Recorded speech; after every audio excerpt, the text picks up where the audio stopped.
Hello viewers, welcome to our YouTube channel.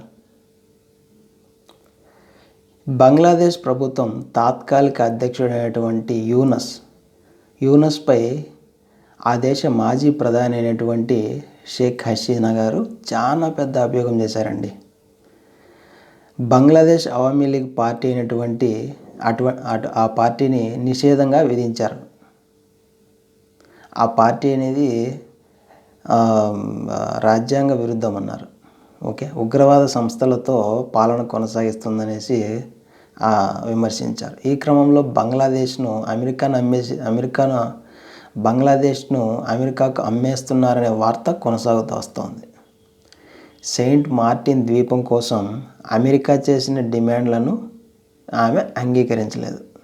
అందుకే ఆమెను ప్రధాని పదవి నుండి తాత్కాలికంగా తీసివేసి తాత్కాలిక ప్రధాని అయినటువంటి యూనస్ని పెట్టారన్నమాట.